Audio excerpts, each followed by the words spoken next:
Yo, what's good, family? Welcome back to Gossip Reload, the home for real stories, raw truth, and no-filter commentary on what's happening in the culture. If you're new here, make sure you hit that subscribe button and turn on notifications, because we don't just report the news, we break it down.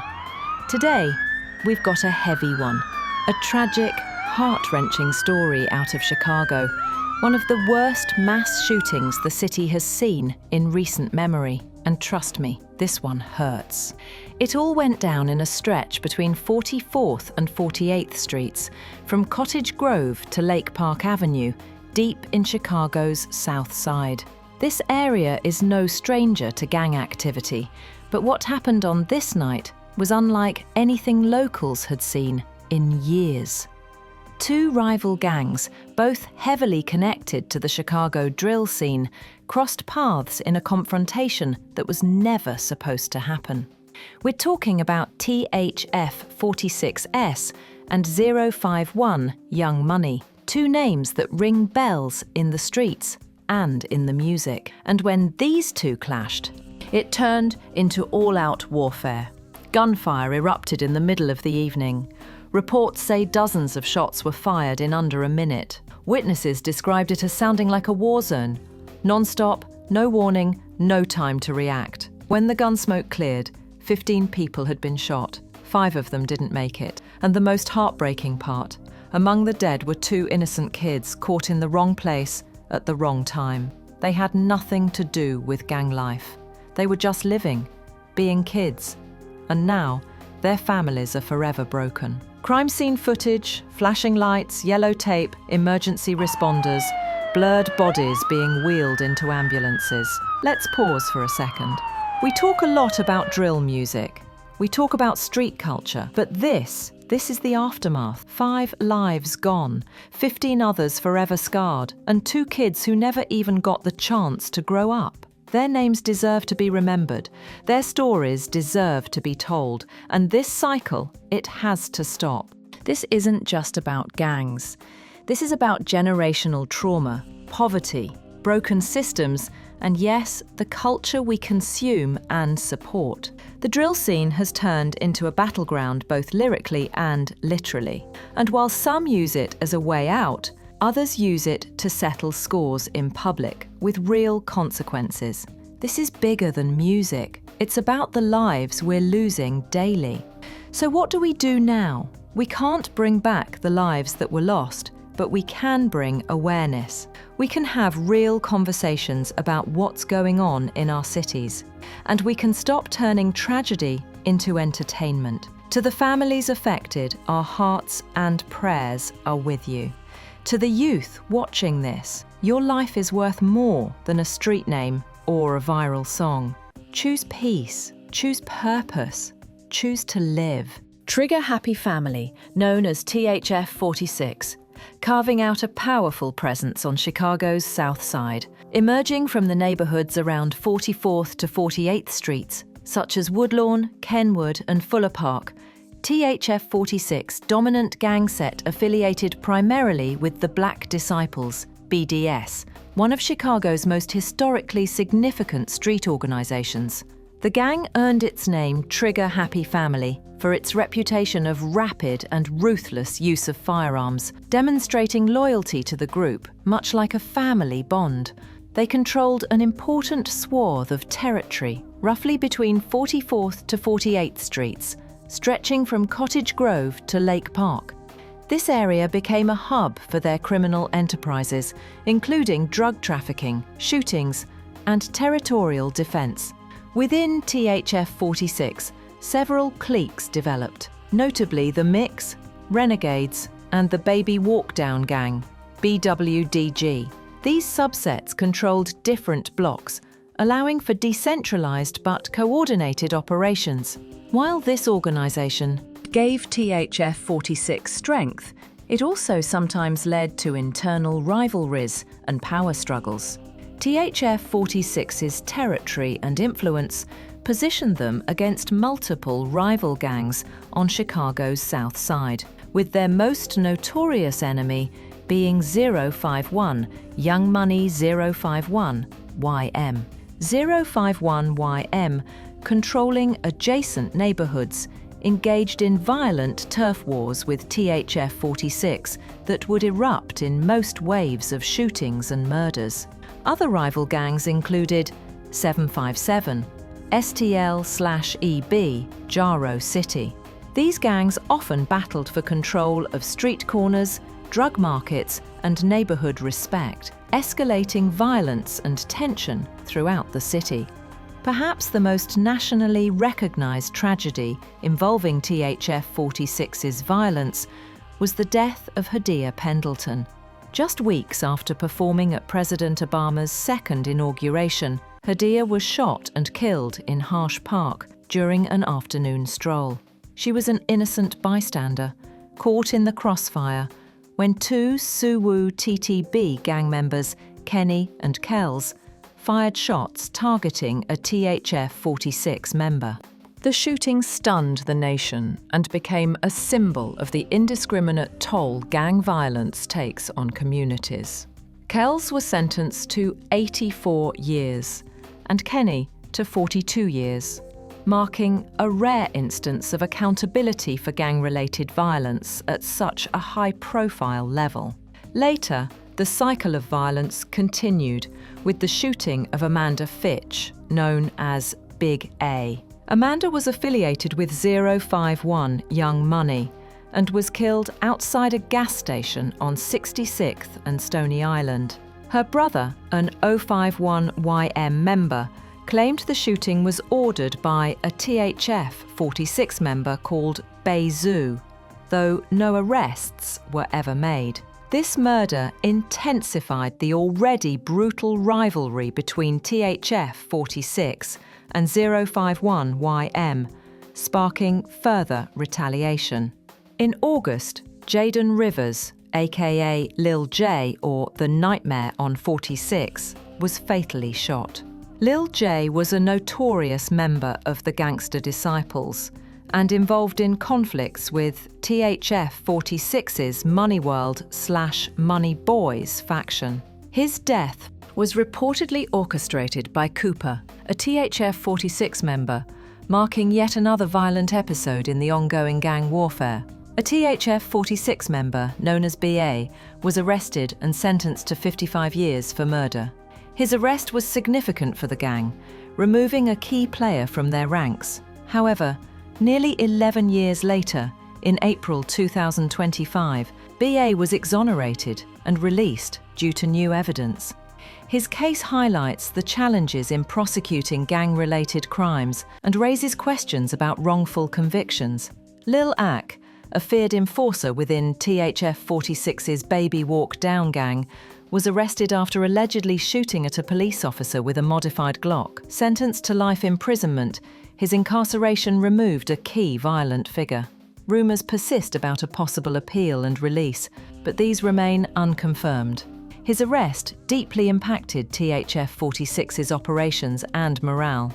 In 2025, members Lil Mark, Bibby, and Bobo were sentenced to life imprisonment for a shooting that killed 3 members of rival gang, Sneak Gang, including rapper 4300 Melly.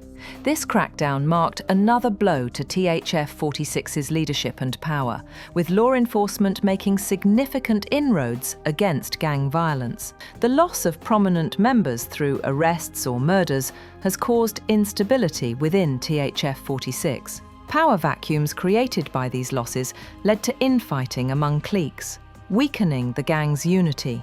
Internal beefs sometimes resulted in violence between subsets, further fragmenting THF 46's structure and reducing its effectiveness in controlling turf and repelling rivals. As THF 46's primary rival, 051 Young Money controlled nearby areas and engaged in frequent deadly clashes with THF 46. Their conflicts have involved high-profile shootings and mutual retaliation, fueling a cycle of violence. Sneak Gang has been another rival, particularly involved in the 2024 shooting that resulted in the death of rapper 4300 Melly and subsequent life sentences for THF-46 shooters. Though some THF-46 members have gangster disciple ties, other GD factions like Money World/Money Boys have often clashed with THF-46 subsets, adding to the complexity. The violence perpetrated by and against THF-46 has devastated Southside communities.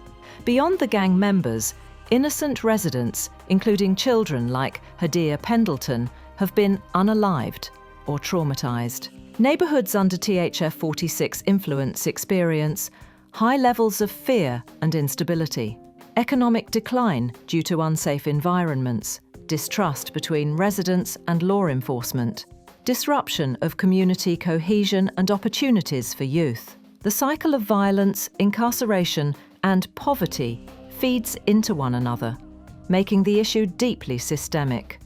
THF-46's story is one piece of Chicago's complex and long-standing gang problem, deeply tied to economic inequality, systemic disinvestment, and limited opportunities for youth in the city's south and west sides. Efforts to reduce violence include policing strategies, community programs, and outreach, but progress is slow and challenging. THF-46 formed in the early 2000s, rooted in Black Disciples alliances on Chicago's South Side. They control key turf around 44th to 48th Streets and are organized into several cliques. The gang has waged bloody feuds with 051, Young Money, Sneak Gang, and others. Murders like those of Hadia Pendleton, Big A, and Lil J highlight the deadly toll. Arrests and life sentences of leaders like B.A., Lil Ark, Lil Mark, Bibby, and Bobo disrupted the gang's hierarchy. Internal conflicts have further weakened the gang's cohesion. The violence profoundly impacts local communities and reflects broader social issues in Chicago. The story of THF-46 is much more than a gang history. It is a mirror held up to decades of systemic neglect, broken policies, and a city caught between cycles of violence and survival. To understand THF-46 is to understand what happens when a community is cornered, when opportunity disappears, when schools fail, when families are fractured, and when entire blocks are left to fend for themselves.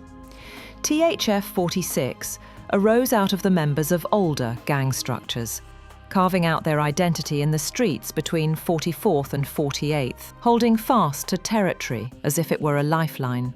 They called themselves a family, not just because of blood ties, but because, in the absence of safety and structure, the gang became the only protection, the only sense of belonging, the only promise of loyalty that many young members ever knew. But as with many Chicago sets, that loyalty often came at a high price. From early block feuds to bloody wars with 051 Young Money, from street beefs to online taunts that turned into real-world tragedies, THF-46 quickly became synonymous with violence, retaliation, and loss. The murder of Hadia Pendleton, a 15-year-old honor student who had just performed at President Obama's inauguration, shattered any illusion that this war was confined to the streets. It proved, painfully, that no one was safe, not even the innocent. And still, the cycle continued.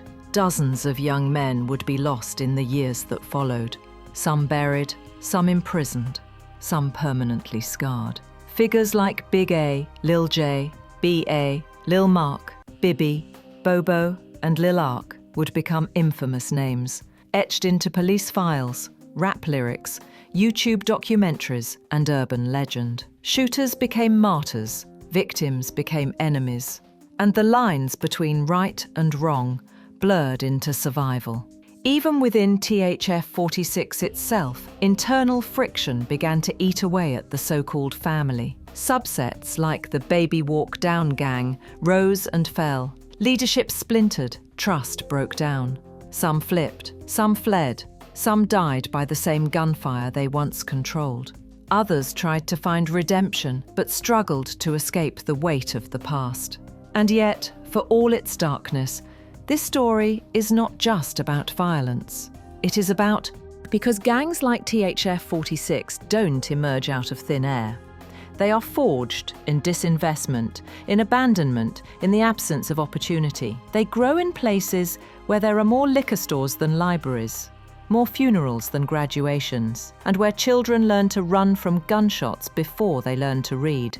Chicago is a city of deep contradictions, rich in history, culture, and brilliance, yet also haunted by the ghosts of redlining, poverty, mass incarceration, and inequality that still grip the South and West sides. The question we must ask is not only, what did THF 46 do to the city, but what did the city fail to do for the young people who became THF 46? Still, amid the chaos, there is resistance. While bullets flew and bodies dropped, so too did communities begin to rise up. Outreach workers started walking the same corners that shooters once controlled. Mental health counsellors began showing up where trauma lingered. Families, churches, teachers, and survivors began organising, not just to bury the dead, but to protect the living. This growing movement of healing, of intervention, of accountability and restoration is laying the groundwork for something greater. But it's an uphill fight. You can't undo decades of harm in a few summers or with a handful of programs. It takes time, commitment, trust, and most of all, resources aimed at transformation, not just punishment. Tell us what you think. Will this cycle of violence finally come to an end? Or is this just another chapter in a war that's dragged on for generations? If this story touched you, drop a comment below. Let's talk about it. And don't forget to, because these stories deserve to be heard, like, subscribe, share this video, follow, and drop your thoughts in the comments. We want to hear from you. Part 2 is on the way, and trust me, this story is nowhere near finished. Until then, stay safe. This is Gossip Reload, signing off.